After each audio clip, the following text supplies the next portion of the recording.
यमुनतीरवनचारी जय राधा माधव कुञ्ज बिहारी गोपीजन वल्लभ गिरिवरधारी हरे कृष्णा कृष्ण कृष्ण हरे हरे हरे रामा राम राम हरे हरे।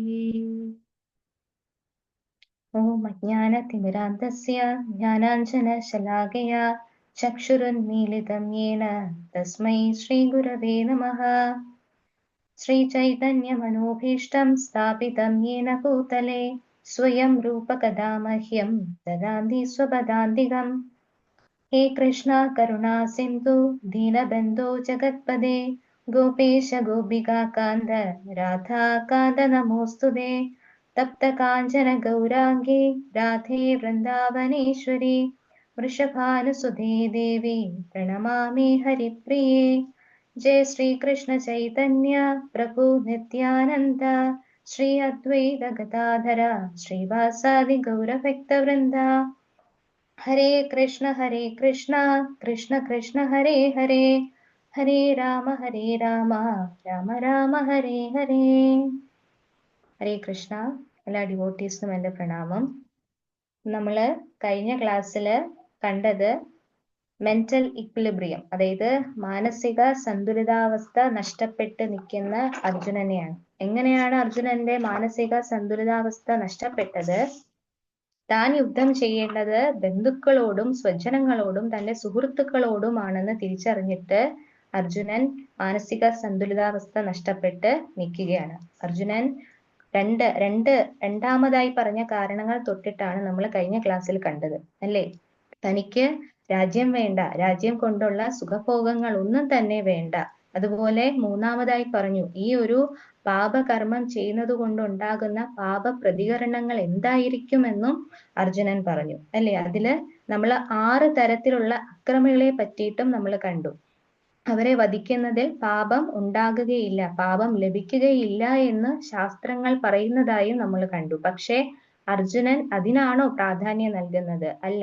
ആ അർത്ഥശാസ്ത്രപരമായിട്ടുള്ള ആ നിയമങ്ങളൊക്കെ മാറ്റിവെച്ചിട്ട് അർജുനൻ ഊന്നൽ നൽകുന്നത് എന്തിനാണ്? ധാർമ്മികപരമായിട്ടുള്ള നിയമങ്ങൾക്കാണ്, അല്ലേ? അതായത് ഇത്തരത്തിൽ അവര് പെരുമാറിയാലും, അക്രമികളെ പോലെ അവര് പെരുമാറിയാലും ഞാൻ ധാർമ്മികമായാണ് ചിന്തിക്കുക, അവരോട് ഞാൻ ക്ഷമിക്കാനാണ് തയ്യാറാവുന്നത് എന്ന് അർജുനൻ പറയുന്നതായിട്ട് നമ്മൾ കണ്ടു.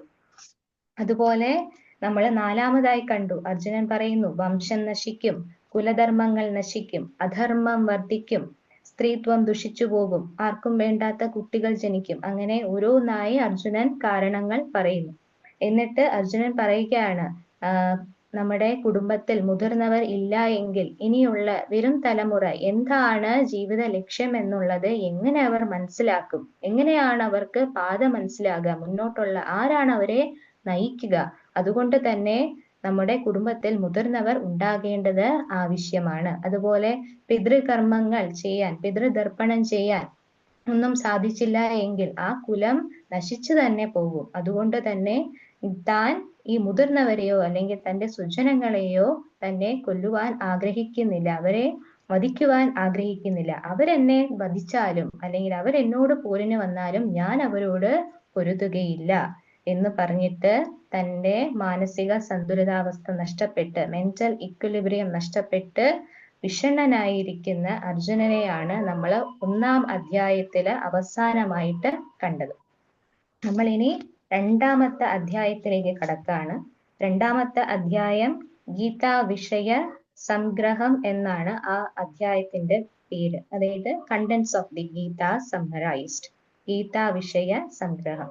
എന്തുകൊണ്ട് അങ്ങനൊരു നാമം, എന്തുകൊണ്ട് അങ്ങനെ പ്രഭുപാദ് എഴുതി ഗീതാ വിഷയ സംഗ്രഹം? അതായത് നമ്മുടെ ഭഗവത്ഗീതയില് കർമ്മയോഗം, ഭക്തിയോഗം, ജ്ഞാനയോഗം, അതുപോലെ ആത്മാവിനെയും ശരീരത്തെയും പറ്റിയിട്ടുള്ള ജ്ഞാനങ്ങളൊക്കെ നമ്മുടെ ഭഗവത്ഗീതയിൽ പറയുന്നുണ്ട്. അപ്പോൾ ഈ ജ്ഞാനങ്ങളെല്ലാം തന്നെ സംഗ്രഹ രൂപത്തിൽ സംക്ഷിപ്തമായി ഈ ഒരൊറ്റ അധ്യായത്തില് നമുക്ക് ലഭിക്കും. കർമ്മയോഗം, ഗീതയിൽ ഉടനീളമായിട്ട് കർമ്മയോഗം, ഭക്തിയോഗം, ജ്ഞാനയോഗം എന്നിവയാണ് പറയുന്നത്. അതുപോലെ ആത്മാവിനെ പറ്റിയും ശരീരത്തെ പറ്റിയുമുള്ള അവബോധം എന്താണ് ഇവ രണ്ടും എന്ന് നമുക്ക് ഭഗവത്ഗീതയിലൂടെ മനസ്സിലാകുന്നു. അപ്പൊ ഇതിന്റെയൊക്കെ ഒരു സംക്ഷിപ്തമായിട്ടുള്ള രൂപം നമുക്ക് ഈ ഒരു അധ്യായത്തിൽ ലഭിക്കും. അതായത് ഗീതയുടെ വിഷയം എന്താണോ അതൊരു സംഗ്രഹ രൂപത്തിൽ, അതൊരു സംക്ഷിപ്ത രൂപത്തിൽ നമുക്ക് ഈ ഒരു അധ്യായത്തിൽ ലഭിക്കുന്നത് കൊണ്ടാണ് ഈ അധ്യായത്തെ ഗീതാ വിഷയ സംഗ്രഹം എന്ന് പറയുന്നത്. അതുപോലെ തന്നെ എന്താണ് സകാമകർമ്മ, നിഷ്കാമകർമ്മ എന്നും അതുപോലെ സ്ഥിതപ്രജ്ഞൻ ആരാണ് എന്നും നമുക്ക് ഈ ഒരു അധ്യായത്തിലൂടെ കാണാൻ സാധിക്കുന്നതാണ്. അപ്പൊ നമ്മള് ആദ്യം സന്ദർഭത്തിന് അടിസ്ഥാനമായിട്ട് നോക്കുകയാണ്. 1 മുതൽ 10 വരെയുള്ള ശ്ലോകങ്ങൾ, ഗീതയിലെ 2ാമത്തെ അധ്യായത്തിലെ 1 മുതൽ 10 വരെയുള്ള ശ്ലോകങ്ങളിൽ നമ്മൾ കാണുന്നത് അർജുനന്റെ, അതായത് ഒന്നും തീരുമാനിക്കാൻ പറ്റാത്ത ഒരവസ്ഥ, തനിക്ക് സന്ദേഹങ്ങൾ ഒക്കെ മനസ്സിലുണ്ടായിട്ട് എന്താണ് ചെയ്യേണ്ടത് എന്ന് തീരുമാനിക്കാൻ പറ്റാത്ത അവസ്ഥയിൽ നിൽക്കുന്ന അർജുനൻ. ആ അർജുനൻ എന്ത് ചെയ്യാണ്?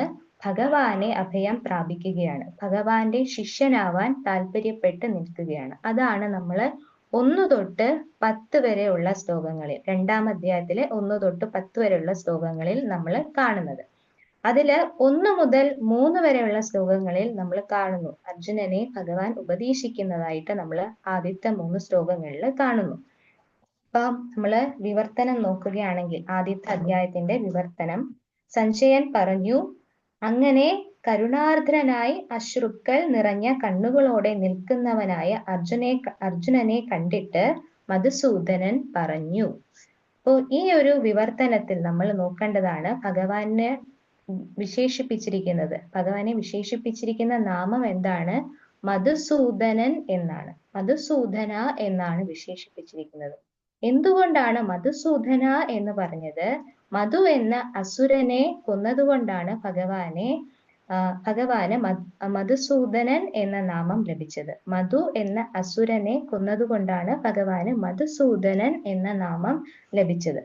അപ്പൊ ഇവിടെ അർജുനനെ സംബന്ധിച്ച് തന്റെ മുന്നിൽ നിൽക്കുന്ന അസുരൻ എന്ന് പറയുന്നത് കൃത്യനിർവഹണത്തിന് തടസ്സമായി നിൽക്കുന്ന ചിന്തകളാണ്. അതായത് കൃത്യനിർവഹണം എന്താണ്? യുദ്ധം ചെയ്യണം, അതൊരു ക്ഷത്രിയ ധർമ്മമാണ്. പക്ഷെ അർജുനൻ അത് ചെയ്യാൻ സാധിക്കുന്നില്ല. എന്തുകൊണ്ട്? അർജുനന്റെ ഉള്ളിലെ ചിന്ത തന്റെ ബന്ധുക്കളും സുഹൃത്തുക്കളും ഒക്കെയാണ് തന്റെ മുന്നിൽ നിൽക്കുന്നത്. അപ്പൊ അതാണ് അർജുനന്റെ അസുരൻ. അപ്പൊ ആ അസുരനെ ഇല്ലാണ്ടാക്കുക എന്ന് പറയുന്നത് അർജുനനെ സംബന്ധിച്ചിടത്തോളം ആവശ്യമുള്ള കാര്യമാണ്. അപ്പൊ ഇവിടെ ഭഗവാനെ മധുസൂദന എന്ന നാമധേയത്തിൽ എന്തുകൊണ്ട് വിശേഷിപ്പിക്കുന്നു എന്ന് ഈ ഭാവാർത്ഥത്തില് വിശദീകരിക്കുന്നു. അതുപോലെ 2-3 ശ്ലോകങ്ങളിൽ, 2ാം അധ്യായത്തിലെ 2-3 ശ്ലോകങ്ങൾ, അതിന്റെ വിവർത്തനത്തിൽ പറയുന്നു, ശ്രീ ഭഗവാൻ പറഞ്ഞു, പ്രിയപ്പെട്ട അർജുന, നിനക്ക് എവിടുന്നാണ് ഈ മാലിന്യം വന്നുപെട്ടത്? ജീവിതത്തിന്റെ മൂല്യം എന്തെന്ന് അറിയുന്ന ഒരാൾക്ക് ഇതൊട്ടും യോജിച്ചതല്ല. ഉപരിലോകങ്ങളിലേക്കല്ല, അകീർത്തിയിലേക്കാണ് ഇത് നയിക്കുക. 3ാമത്തെ ശ്ലോകത്തില്, ഹേ പാർത്ഥ, തരം താണ ഈ ആണത്തമില്ലായ്മയ്ക്ക് അധീനനാകരുത്. നിനക്ക് യോജിക്കുന്നതല്ല ഇത്. ശത്രുക്കളെ ജയിക്കുന്നവനെ, ക്ഷുദ്രമായ ഹൃദയ ദൗർബല്യത്തെ ഉപേക്ഷിച്ച് എഴുന്നേൽക്കൂ. ഇതാണ് 2-3 അധ്യായങ്ങളിലായിട്ട് നമ്മൾ കാണുന്നത്. അപ്പോ ഈ അധ്യായത്തില്, ഈ ശ്ലോകങ്ങളില് 2-3 ശ്ലോകങ്ങളിലായിട്ട് ഭാവാർത്ഥത്തിൽ വിശദീകരിക്കുന്നു ആരാണ് ഭഗവാൻ. ഭഗവാൻ എന്ന വാക്കിന്റെ അർത്ഥം എന്താണ്? അതായത് വേദവ്യാസ മഹർഷിയുടെ പിതാവായ പരാശര മഹർഷി സംസ്കൃത വാക്കായ ഭഗവാന് നൽകിയിരിക്കുന്ന അർത്ഥമാണ് ഈ ഭാവാർത്ഥത്തിൽ നമ്മൾ കാണുന്നത്. ആരാണ് ഭഗവാൻ? 6 ഐശ്വര്യങ്ങളോട് കൂടിയവൻ ആണ് ഭഗവാൻ. ഏതൊക്കെയാണ് ആ 6 ഐശ്വര്യങ്ങൾ? സമ്പത്ത്, ശക്തി, യശസ്, സൗന്ദര്യം, ജ്ഞാനം, ത്യാഗം. ഈ 6 ഐശ്വര്യങ്ങളോട് കൂടിയ വ്യക്തിയാണ് ആര്? ഭഗവാൻ. അത് ഭഗവാൻ ശ്രീകൃഷ്ണന് മാത്രമാണ് ഉള്ളത്. മറ്റാർക്കും തന്നെ ഈ ഐശ്വര്യങ്ങൾ ഇല്ല. ഏതൊക്കെയാണ് ആ 6 ഐശ്വര്യങ്ങൾ? സമ്പത്ത്, ശക്തി, യശസ്, സൗന്ദര്യം, ജ്ഞാനം, ത്യാഗം. ഈ 6 ഐശ്വര്യങ്ങളോട് കൂടിയ, അതായത് 6 ഒപ്പുലൻസസ്, ഈ 6 ഐശ്വര്യങ്ങളോട് കൂടിയ വ്യക്തിയാണ് ഭഗവാൻ. മറ്റ് ഒരു ജീവജാലങ്ങൾക്കും അല്ലെങ്കിൽ മറ്റൊരു ജീവസത്തയ്ക്കും ഈ ഒരു ഐശ്വര്യം ഉള്ളതായിട്ട് അവകാശപ്പെടാൻ സാധിക്കുകയില്ല. ബ്രഹ്മാവിനോ ശിവനോ ആർക്കും തന്നെ ഈ 6 ഐശ്വര്യങ്ങൾ ഉള്ളതായിട്ട് അവകാശപ്പെടാനേ സാധിക്കുകയില്ല. അത് ഭഗവാന് മാത്രം, ശ്രീകൃഷ്ണ ഭഗവാന് മാത്രം അവകാശപ്പെട്ടതാണ്. ഇത് ബ്രഹ്മസംഹിതയിലും അതുപോലെ തന്നെ ശ്രീമദ് ഭാഗവതത്തിലും പറയുന്നുണ്ട്. പരമദിവ്യോത്തമ പുരുഷനാണ് ആര്? ശ്രീകൃഷ്ണ ഭഗവാൻ എന്ന്. അതായത് ഈ 6 ഐശ്വര്യങ്ങളോടും കൂടിയവനാണ് ആര്? ഭഗവാൻ എന്ന്.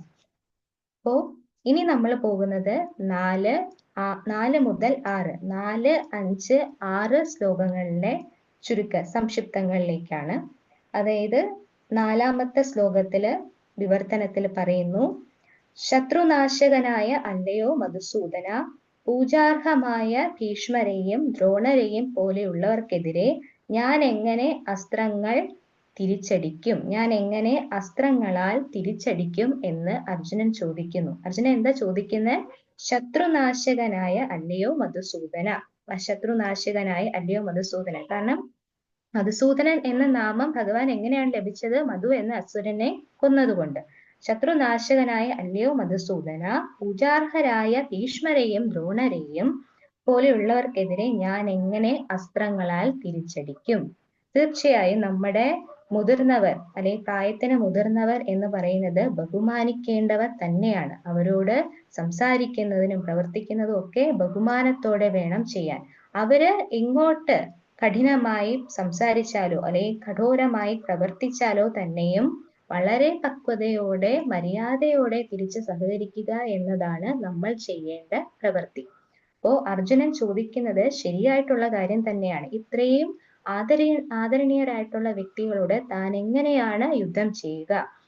അപ്പൊ ഇവിടെ പറഞ്ഞു, അല്ലയോ ശത്രുനാശകനായ മധുസൂദന എന്ന്. ഭഗവാൻ ശത്രുക്കളോട് യുദ്ധം ചെയ്തിട്ടുണ്ട്, തീർച്ചയായിട്ടും ചെയ്തിട്ടുണ്ട്. പക്ഷേ അത് എന്തെങ്കിലും തരത്തിൽ ഹാനികരമായിട്ടുള്ള പ്രവൃത്തികൾ ചെയ്തിട്ടുള്ള അസുരന്മാരോടാണ് ഭഗവാൻ യുദ്ധം ചെയ്തിട്ടുള്ളത്. അല്ലാതെ മുതിർന്നവരോട്, അതായത് തന്റെ മുത്തച്ഛനായിട്ടുള്ള ഉഗ്രസേന മഹാരാജാവിന്റെ അടുത്ത് ചെന്നിട്ടോ അല്ലെങ്കിൽ തന്റെ ഗുരുവായ സാന്ദീപനി മഹർഷിയുടെ മുന്നിൽ ചെന്നിട്ടോ യുദ്ധം ചെയ്തിട്ടില്ല. പക്ഷെ അർജുനന്റെ അവസ്ഥ എന്താണ്? തന്റെ മുത്തച്ഛൻ, തന്റെ പിതാമഹനായ ഭീഷ്മരുടെ അടുത്തും അതുപോലെ തന്റെ ഗുരുവായ ദ്രോണരോടും യുദ്ധം ചെയ്യേണ്ട ഒരു സാഹചര്യമാണ് അർജുനന് വന്നു നിൽക്കുന്നത്.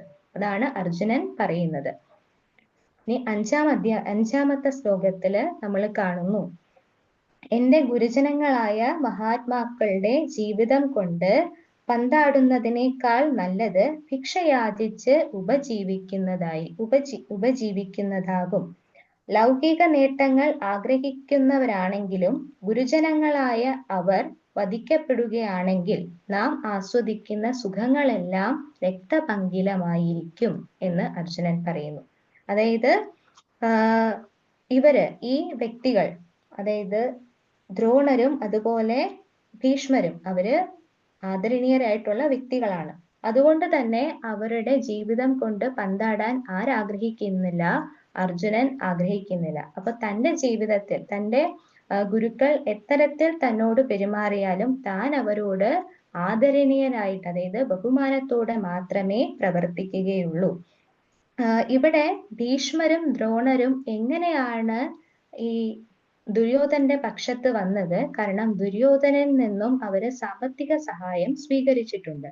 അതുകൊണ്ട് തന്നെ അവര് ആ ദുര്യോധന പക്ഷത്ത് നിൽക്കാൻ പ്രേരിതരാവുകയായിരുന്നു. സ്വന്തം അവർക്ക് താല്പര്യമില്ലെങ്കിൽ കൂടി അവരുടെ സാമ്പത്തിക സഹായം സ്വീകരിച്ചതുകൊണ്ട് അവർ അതിന് പ്രേരിതരാകുകയായിരുന്നു. അങ്ങനെയാണ് അവര് ഈ ഒരു പക്ഷത്ത് വന്നുപെട്ടത്. അപ്പോ അർജുനൻ പറയുകയാണ്, അതുകൊണ്ട് അവരുടെ ജീവിതം കൊണ്ട് പന്താടാൻ അല്ലെങ്കിൽ അവരെ കൊന്നുകൊണ്ട് ലഭിക്കുന്ന പങ്കിലമായിരിക്കും, അതുകൊണ്ട് യാതൊരുവിധ പ്രയോജനവും ഇല്ല എന്ന് അർജുനൻ പറയുകയാണ്.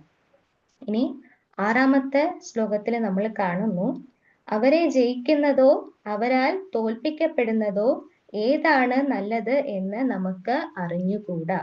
ധൃതരാഷ്ട്രപുത്രന്മാരെ കൊന്നിട്ട് നാം ജീവിച്ചിരുന്നിട്ട് എന്ത് കാര്യം?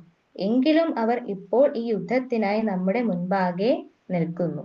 അപ്പൊ ഇവിടെ അർജുനൻ പറയുകയാണ്, ഇവരെ കൊന്നിട്ട്, ഈ ധൃതരാഷ്ട്രപുത്രന്മാരെ കൊന്നിട്ട് ഞങ്ങൾക്ക് ഈ രക്തപങ്കിലമായിട്ടുള്ള രാജ്യമോ സമ്പത്തോ കൊണ്ടോ തങ്ങൾക്ക് ജീവിക്കാൻ സാധിക്കുകയില്ല. അത് മാത്രമല്ല, ആ ഒരു ഭാവാർത്ഥത്തിൽ അർജുനന്റെ 4 സ്റ്റേറ്റ് ഓഫ് മൈൻഡിനെ പറ്റിയിട്ട് പറയുന്നു. അർജുനന്റെ 4 ചിന്തകൾ, അതായത് അർജുനന്റെ മനസ്സിൽ കൂടി കടന്നു പോകുന്ന ചിന്തകളെ പറ്റിയിട്ട്. അതായത് അർജുനൻ ചിന്തിക്കുകയാണ്, താൻ ക്ഷത്രിയ ധർമ്മമായിട്ടുള്ള യുദ്ധം ചെയ്യണമോ അതോ ഭിക്ഷ യാചിച്ച് പോകണമോ എന്ന് അർജുനൻ ചിന്തിക്കുകയാണ്. അതുപോലെ ഈ യുദ്ധം എന്ന് പറയുമ്പോൾ അവര് 2 സൈന്യങ്ങളും യുദ്ധഭൂമിയിൽ വന്ന് നിൽക്കുകയാണ്. അപ്പോ 50-50 ചാൻസ് ആണ്, 50-50%. അതായത് മറ്റേ പക്ഷവും ജയിക്കാം, അല്ലെങ്കിൽ ഈ പക്ഷവും ജയിക്കാം. അപ്പൊ അതുകൊണ്ട് തന്നെ ജയം എന്നത് നമുക്ക് ഉറപ്പിച്ച് പറയാൻ പറ്റുന്നതല്ല. അപ്പോ ജയം തന്നെ ലഭിച്ചാൽ തന്നെയും അവർക്ക് വളരെ സന്തോഷപൂർവം ജീവിക്കാൻ സാധിക്കുമോ? കാരണം തങ്ങളുടെ ജയത്തിൽ പങ്കെടുക്കാൻ തങ്ങളുടെ സ്വജനങ്ങളോ ഗുരുജനങ്ങളോ ഉണ്ടാകുകയില്ല. അപ്പോ ഈ ഒരു ജയം കൊണ്ട് എന്താണ് പ്രയോജനം എന്ന് അർജുനൻ പറയുകയാണ്. അപ്പോ ഇവിടെ നമ്മൾ മനസ്സിലാക്കേണ്ട കാര്യം, അർജുനൻ പറയുന്നു, അർജുനൻ സന്യാസം അല്ലെങ്കിൽ അർജുനൻ ഭിക്ഷ യാചിച്ച് ജീവിക്കാൻ തന്നെ തയ്യാറാണ് എന്ന് അർജുനൻ പറയുന്നു. പക്ഷേ ദുര്യോധനൻ എന്താണ്? ദുര്യോധനൻ തന്റെ ബന്ധുക്കളോട് യുദ്ധം ചെയ്യാൻ വേണ്ടിയിട്ട് തന്നെയാണ് ദുര്യോധനൻ വന്നിരിക്കുന്നത്. ദുര്യോധന ലക്ഷ്യം മാത്രമാണ് പ്രാധാന്യം. ദുര്യോധനൻ ചിന്തിക്കുന്നില്ല, അതായത് തന്റെ മുന്നിൽ നിൽക്കുന്ന തന്റെ സ്വജനങ്ങളാണ്, തന്റെ സുഹൃത്തുക്കളാണ് എന്ന് ചിന്തിച്ചിട്ട് ദുര്യോധനൻ പിന്മാറുന്നില്ല. കാരണം എന്താ? ദുര്യോധനന്റെ ലക്ഷ്യം സമ്പത്തും രാജ്യവും ആ രാജ്യസിംഹാസനവും ഒക്കെയാണ്. അതുകൊണ്ട് ദുര്യോധന ആ ഒരു അവസ്ഥയെ പറ്റിയിട്ട് അല്ലെങ്കിൽ അതിനെപ്പറ്റി ചിന്തിക്കുന്നതേ ഇല്ല. പക്ഷെ അർജുനന് ഇത്തരത്തിലുള്ള സമ്പത്തിനോടോ രാജ്യത്തിനോടോ രാജ്യസിംഹാസനത്തിനോടോ അമിതമായ ആസക്തി അർജുനനില്ല. ഡിറ്റാച്ച്മെന്റ് ആണ് അർജുനന്. ഒരിക്കലും അത്രയും ഒരു അമിതമായ ഒരു ആകർഷണം ഇവയോടൊന്നും അർജുനൻ ഇല്ല. അതാണ് നമ്മൾ ഇവിടെ കാണുന്നത്, അർജുനന്റെ ഡിറ്റാച്ച്മെന്റ്. അതുകൊണ്ടാണ് അർജുനൻ പറയുന്നത്, ഉപജീവനത്തിനായി ഞാൻ ഭിക്ഷ യാചിക്കാൻ വരെ തയ്യാറാണ് എന്ന് അർജുനൻ പറയുന്നത് അതുകൊണ്ടാണ്. അങ്ങനെ ഇത്രയും ചിന്തകളൊക്കെ തന്റെ മനസ്സിലൂടെ കടന്നുപോയി. താൻ ധാർമ്മികമായി പ്രവർത്തിക്കണോ? ഇങ്ങനൊരു ഹിംസയ്ക്ക് താൻ തയ്യാറാകണമോ? തന്റെ ഗുരുജനങ്ങളെ കൊന്നു കഴിഞ്ഞിട്ട് ആ കിട്ടുന്നത് കൊണ്ട് എന്ത് നേട്ടം എന്നൊക്കെ ചിന്തിച്ച് പരിഭ്രാന്തനായിട്ട് അർജുനൻ ഇരിക്കുകയാണ്. അപ്പൊ അങ്ങനെ ഇരിക്കുന്ന അർജുനന് എന്താവശ്യമാണ്? ഗൈഡൻസ് ആവശ്യമാണ്, നിർദ്ദേശം, മാർഗനിർദ്ദേശം ആവശ്യമാണ്. അപ്പോ നമ്മളും നമ്മുടെ ജീവിതത്തിൽ എന്തെങ്കിലും ഒരു തരത്തില് വിഷയങ്ങൾ, എന്തെങ്കിലും നമ്മളെ വളരെ എഫക്റ്റ് ചെയ്യുന്ന, നമ്മളെ പിടിച്ചു കുലുക്കുന്ന തരത്തിലുള്ള എന്തെങ്കിലും പ്രശ്നങ്ങൾ ഉണ്ടാകുമ്പോൾ നമ്മളും നിർദ്ദേശം തേടാറുണ്ട്. പക്ഷെ ആ സമയത്ത് നമ്മൾ ചിന്തിക്കേണ്ട കാര്യം, ഒരിക്കലും നമ്മുടെ കഴിവുകേടോ അല്ലെങ്കിൽ കഴിവില്ലായ്മയോ അല്ല നമ്മൾ അങ്ങനെ ഒരു നിർദ്ദേശം തേടേണ്ടി വരുന്നത്. ആ ഒരു നിർദ്ദേശം തേടുന്നത് നമ്മുടെ മുൻപോട്ടുള്ള ജീവിതത്തിന് സഹായകമാവുക തന്നെ ചെയ്യുള്ളൂ. ഒരിക്കലും നമ്മുടെ കഴിവുകേടായി നമ്മൾ സ്വയം ധരിക്കാൻ പാടില്ല. ഇപ്പോ അർജുനനെ സംബന്ധിച്ച്, അർജുനൻ യോദ്ധാവാണ്, ക്ഷത്രിയനാണ്, ഒക്കെ ശരിയാണ്. പക്ഷെ അർജുനനെ സംബന്ധിച്ച് ഉപദേശം ആവശ്യമാണ്. ഹരേഷ്ണ പ്രഭു. ടൈം ഔട്ട് ആയിട്ടുണ്ട് മോളെ. അതാ ഞാൻ ചോദിച്ചേ. ഇത് നമുക്ക് പാർട്ട് 2 ആയിട്ട് നമുക്ക് ഉടനെ ചെയ്യാം. ഹരേ കൃഷ്ണ. വാഞ്ചാകൽപതരൂപേശ്ച കൃപാ സിന്ധുഭ്യേവ ച പതിതാനാം പാവനേ